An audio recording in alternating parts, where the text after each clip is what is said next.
Christiane Rollin. Elle est née à Bordeaux. Dans une première vie, elle était journaliste à Sud-Ouest, avec une maîtrise de lettres modernes, puis enseignante en lycée et formatrice d'adultes, notamment sur la gestion du stress pour les équipes médicales et les encadrements de diverses entreprises. Formée à plusieurs disciplines thérapeutiques et psychocorporelles et après des études de psychologie clinique à Nanterre, elle entame un parcours qui l'amène à devenir psychanalyste en 90. C'est en 94 qu'elle rencontre le maître Thich Nhat Hanh. Il vient d'avoir 93 ans et on en parlait tout à l'heure. Thich Nhat Hanh a rejoint sa patrie natale le 2 novembre dernier. Il est retourné au Vietnam. Pour ceux qui... Enfin, on en parlera tout à l'heure. Le fameux village des Pruniers. Avec lequel donc, elle découvre la méditation de pleine conscience, ce qui change sa vie et transforme sa pratique psychanalytique. Instructrice MBSR, c'est Mindfulness Stress Reduction, j'espère que l'accent est bon, en 2014, selon le processus de réduction du stress du médecin Jon Kabat-Zinn. Elle est formée par Florence Méléo-Meyer, directrice du centre de formation de Mindfulness dans la médecine. Instructrice MBCT selon le protocole de Zinder Segal, professeur de psychologie cognitive à l'Université de Toronto, concernant la prévention de la recherche dépressive par la pleine conscience. Sa pratique de la méditation de pleine conscience avec les adultes l'incite à s'intéresser de plus près aux graines à semer dès le plus jeune âge. Et elle rejoint en 2016 l'AME, l'Association pour la méditation dans l'enseignement, avec le programme PEACE, P-E-A-C-E, dont elle nous parlera probablement, qui signifie présence, écoute, attention, concentration, enseignement, adapté à chaque classe d'âge depuis la maternelle jusqu'à l'université. Et pour conclure, elle intervient dans les écoles avec ce programme de 20 séances sur 10 semaines et anime des groupes de méditation de pleine conscience parents-enfants pour des associations dont Terre d'éveil. Bienvenue, la parole est à vous. Merci beaucoup. Alors, quand je vois cette petite fille, je me dis, mais qu'est-ce qu'elle fait ? Elle m'a l'air très présente. Elle est dans l'observation de quelque chose qu'elle tient dans ses mains, une fleur, un objet. Elle est là. Il n'y a pas de passé, il n'y a pas de futur. Elle est là, simplement. Alors, est-ce qu'elle est en méditation ? Elle est dans son état naturel de petit enfant. Et ça va se gâter ensuite. Et peut-être que nous avons à retrouver, par la méditation aussi, cet état de présence dans l'instant. Alors, Jon Kabat-Zinn, dont nous avons déjà parlé, je ne vais pas revenir dessus, nous dit méditer, c'est rester présent, rien de plus. Alors oui, moi je veux bien rester présent, mais est-ce si facile, hein ? Voilà. Et il ajoute, méditer, c'est porter son attention de manière intentionnelle sur un objet dans l'instant où ça se passe. Et Thich Nhat Hanh, il nous dit, lui, autre chose. Il va un petit peu plus loin, il nous dit, c'est regarder profondément dans le cœur des choses. Et on va voir qu'en regardant profondément dans le cœur des choses, on va découvrir de véritables merveilles. Et nous allons surtout aborder cette découverte de l'interrelation, ce qu'il appelle, lui, l'inter-être, c'est-à-dire comment nous sommes tous reliés les uns avec les autres. Par exemple, est-ce que dans cette fleur ou dans cette carotte, ce chou-fleur que je suis en train de manger, est-ce que je peux voir le soleil, la pluie, le nuage, la terre et toutes les personnes qui ont œuvré pour l'amener ici et pour faire pousser cette fleur. C'est-à-dire qu'on va aller en fait dans la véritable réalité des choses. C'est pas de l'imagination, ça, c'est du réel. Voilà. Et donc pour lui, la pleine conscience, c'est aller dans le réel. Alors que nous, enfin moi en tout cas, vous je sais pas, mais on est parfois quand même un petit peu ailleurs. Voilà. L'animal, lui, non, il est là. Hein, voilà, il est là. Et nous, voilà, on pense aux vacances, comment je vais y aller, et la maison, voilà. Bon, voilà. C'est-à-dire que je ne suis pas là, je suis dans le futur. Alors, ce futur, il nous entrave très souvent. Alors, je ne dis pas qu'il ne faut jamais penser au futur, ni jamais faire de projet. Hein, attention, hein, c'est pas de ça dont il s'agit, mais c'est la façon dont on va s'y prendre. Et le Dalai Lama, il nous dit, si on apprenait la méditation aux enfants, la violence du monde disparaîtrait en une génération. Alors, c'est très optimiste, hein, c'est peut-être utopique, mais fort de cette parole, nous sommes dit, ouais, pourquoi pas ? Il faut avoir de l'utopie pour avancer, pour faire quelque chose. Et on va s'occuper de semer des graines de pleine conscience dans le cœur des enfants, parce que en travaillant beaucoup avec les adultes, au bout d'un moment, je me suis dit, mais ils arrivent avec des grosses valises quand même. Elles sont bien pleines, leurs valises. Mais peut-être qu'on pourrait apprendre à les poser ou à les vider un peu plus tôt, voyez, histoire de voyager un peu plus léger et de pouvoir traverser un petit peu les écueils de la vie avec peut-être une autre façon de voir les choses. Alors, l'AME est donc une association qui a été créée par trois personnes. Vous en avez vu une tout à l'heure, d'ailleurs, dans la présentation préalable. Hein, il y avait Solange Héon, qui est professeure de yoga, et qui a mis au point justement toute une série de 10 mouvements, des étirements en pleine conscience, pour faire prendre conscience justement aux enfants de ce qui se passe dans leur corps. Ça a été créé par Candice Marot. Candice Marot, qui est psychothérapeute et ostéopathe, et Elisabeth Couzon, qui, elle, est psychothérapeute et auteure de nombreux livres sur la méditation pour les enfants, qui sont illustrés, qui sont très faciles d'accès, et y compris pour les enfants eux-mêmes. Voilà. Alors, l'AME est une association récente, hein, ça date de 2015, voilà, et avec un développement quand même, c'est un peu tôt là, voilà, avec un développement très, très, très important. Et donc, alors, on a bien compris, de même que John Kabat-Zinn ou Zindel Segal, pour entrer dans l'hôpital, avaient bien compris qu'on ne pouvait pas arriver en disant, voilà, on va faire de la méditation. Hein. Donc, ils ont fait des protocoles. Voilà. Des protocoles qui s'appuient vraiment sur la pleine conscience et avec beaucoup de pratiques de méditation, mais ce sont des protocoles. Et à l'AME, on a eu la même idée. Pour entrer dans l'enseignement, on ne va pas arriver en disant on va méditer comme ça, voilà. Voilà. Donc ce protocole s'appelle PEACE, la paix, et qui signifie donc présence. Alors, on a parlé un petit peu de présence. Alors, on a préféré ce terme à celui de pleine conscience, parce que pour les enfants, conscience, c'est un peu abstrait. Hein, et puis, la présence, ça renvoie vraiment un peu plus au corps, peut-être. L'écoute, écoute de soi et écoute des autres. L'attention, gros problème d'attention dans les écoles.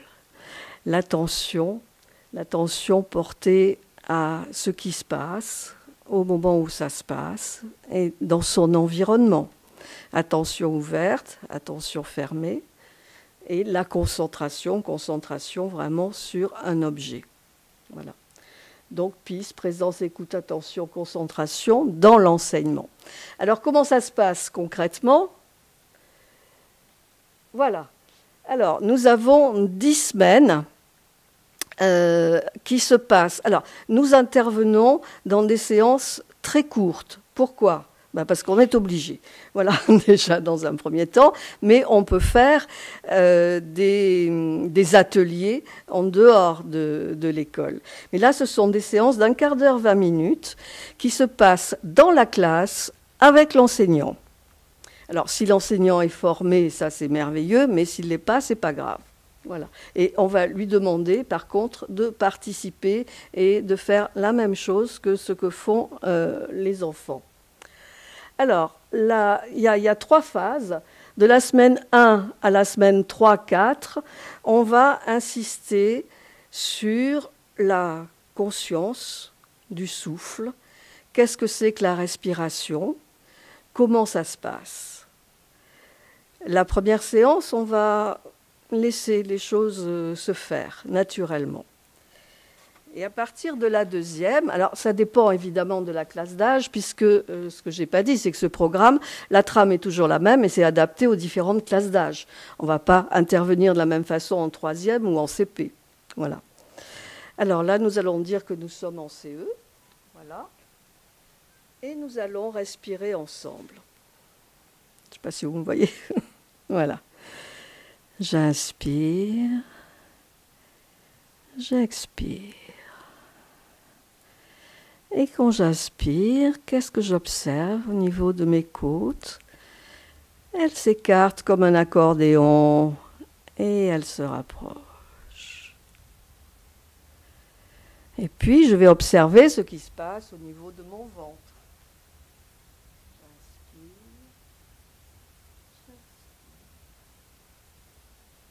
Je vais mettre la main sur mon ventre et je vais ne rien faire, simplement sentir ce qui se passe. Et puis, je vais mettre un doigt sous mes narines. Et qu'est-ce que j'observe? Tiens, c'est plus chaud quand j'expire. Alors, pourquoi? Alors, quand il y a une bonne coopération avec l'enseignant, il se peut qu'il ait fait un cours, par exemple, sur la respiration. Bon, et là, c'est formidable, puisque les enfants savent vraiment de quoi il s'agit. Et on va surtout insister sur la relation entre le corps et le souffle et les sensations du corps. Qu'est-ce que je ressens? Les enfants ont beaucoup de mal, enfin les adultes aussi, à mettre des mots sur leur ressenti. Voilà. Et alors il y a 2 séances par semaine. Voilà.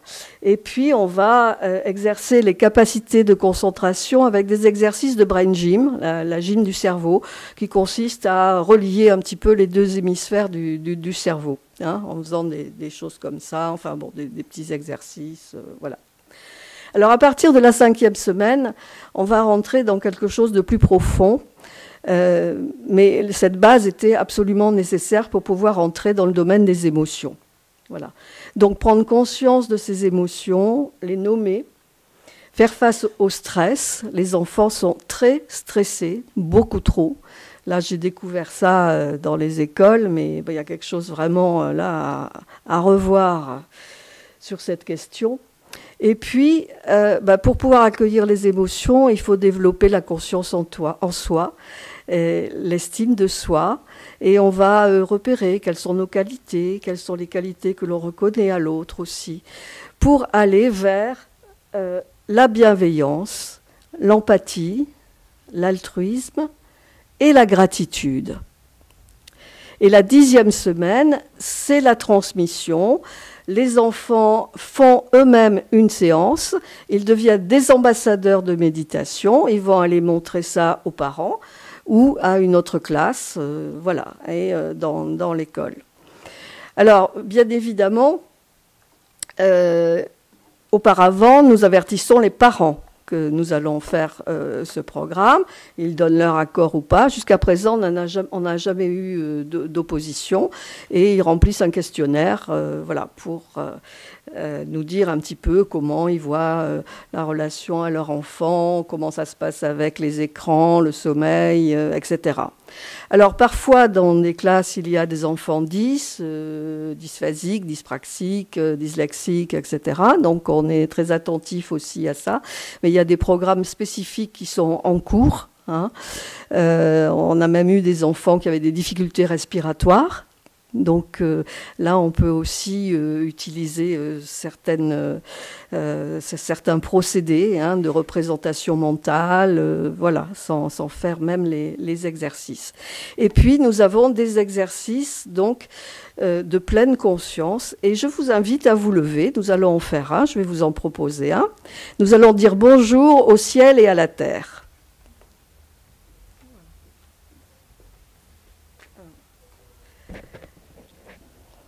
Très rapidement. Donc nous sentons bien notre ancrage, notre verticalité.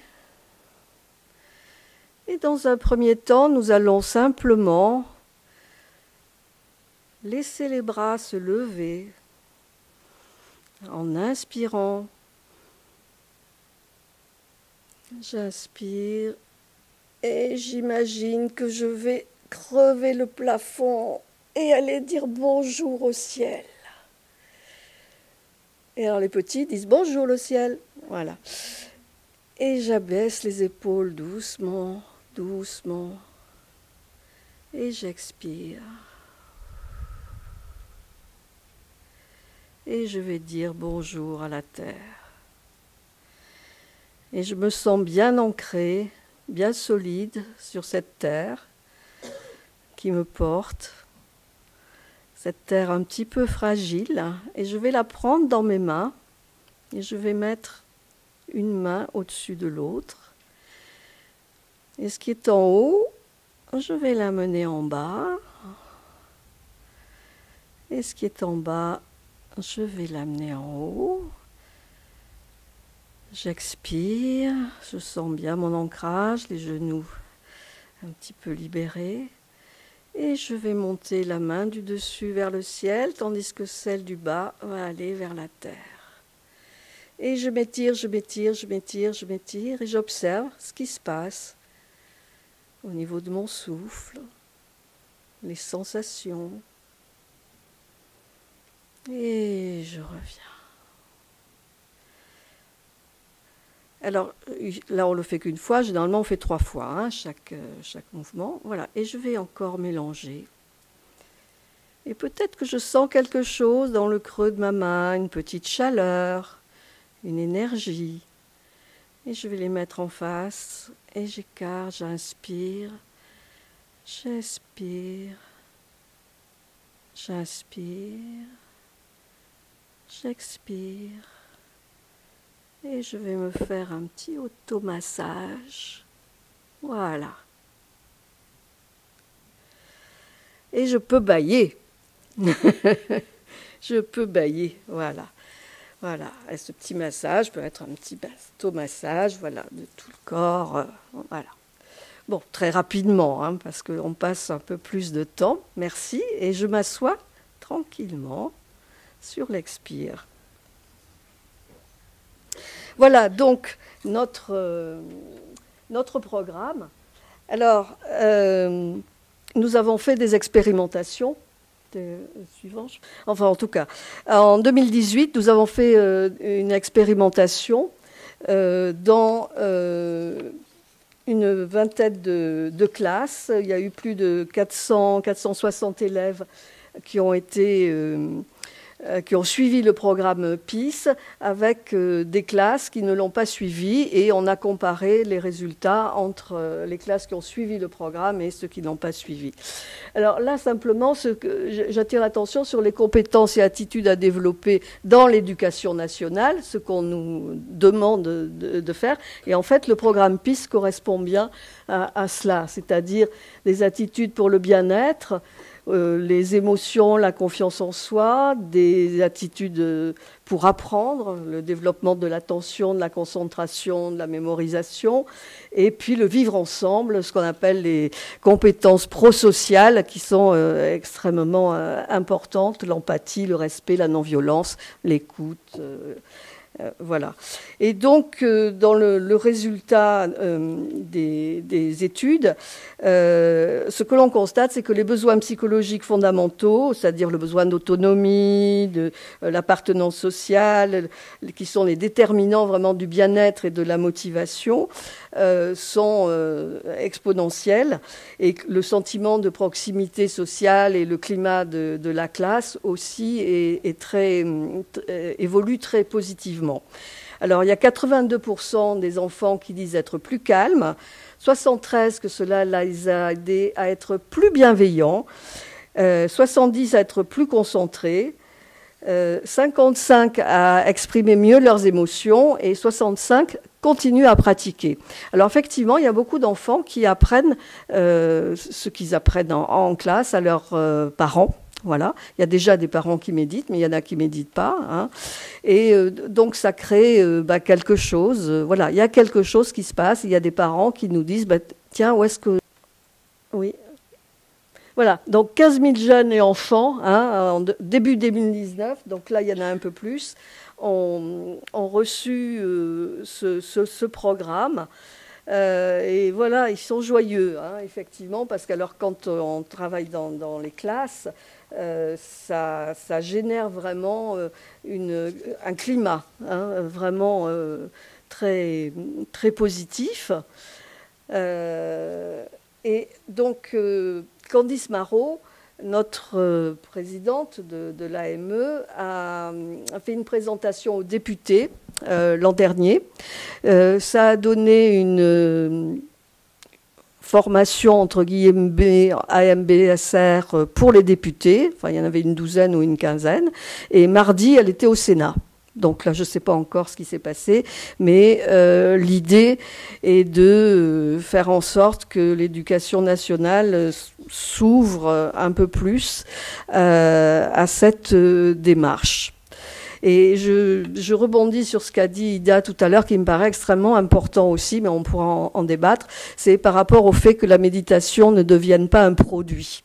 Hein, pour qu'ils apprennent mieux, on va les faire méditer. Alors c'est pas ça l'idée, hein, mais c'est un risque effectivement, et ça, je pense qu'il faut être très vigilant par rapport à ça. Alors nous formons aussi des professeurs. Alors, quand ils ont une pratique méditative, ils abordent directement ce programme. Et quand ils n'en ont pas, on leur propose un autre programme qui s'appelle Pause, au cours duquel ils vont pouvoir expérimenter la méditation et voir en quoi consiste ce programme et envisager la continuation ou pas. Hein, parce que c'est pas du tout obligé. Alors c'est pas obligé pour les enfants non plus. Hein, s'il y a des enfants dans la classe qui ne veulent pas le faire, on va pas les forcer. Hein, la méditation, c'est quelque chose d'absolument volontaire. Voilà. Oui. Donc quelques livres. Alors, la méditation avec les enfants de Candice Marot, voilà. Là, il y a tout. Il y a tout pisse dedans. Donc là, vous avez vraiment tout l'enseignement. Tout est là, juste là, de Jeanne Siofachin, qui est davantage pour les ados. Hein. Et puis, tous les petits livres d'Elisabeth Couzon, hein, là, qui sont vraiment très, très, très pratiques. Si vous pouvez appuyer encore, parce qu'il y en a d'autres. Voilà. La pleine conscience avec les adolescents, voilà. Hein. Voilà. Bon, ils n'y sont pas tous. Il y en a beaucoup. Hein. Il y en a beaucoup. Donc, en conclusion, qu'attendre de la méditation? Je dirais, comme Ida, rien. Rien, parce que tout est là. Hein, comme le dit... Jeanne, tout est là, juste là, simplement ça reste à découvrir. Et je me souviens d'un petit garçon de 7 ans qui était en train de déguster un raisin en pleine conscience dans une séance et qui m'a regardé, mais alors émerveillée, et qui m'a dit « Oh, c'est ça le bonheur !» Et voilà, c'est ça. Et alors, pour terminer cette petite histoire, quel jour on est, dit Winnie. On est aujourd'hui, dit Porcelet. C'est mon jour préféré, dit Winnie. Alors puissions-nous avoir chaque jour notre jour préféré, parce que la vie est là, tout simplement, alors ne la laissons pas filer, hein. car outre la facilitation des apprentissages, des compétences prosociales, la méditation dans l'éducation est un enjeu fondamental puisque c'est eux qui vont bâtir le monde de demain. Et en méditant avec les enfants, nous contribuons ainsi à préparer ensemble ce monde meilleur dans l'amour de la vie, pour l'amour de la vie, et nous recevons d'eux autant que ce que nous leur donnons. Sagesse et joie, avec gratitude. Merci. Merci Christiane Rollin.